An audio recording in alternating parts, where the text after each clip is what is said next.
อยครับไม่มีผลไม้มันกินเนาะ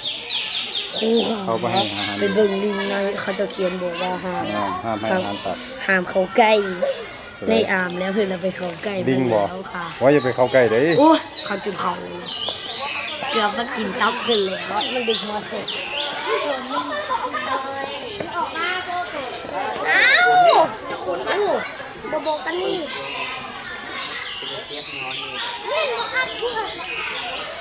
ไอ้มูมินโอเค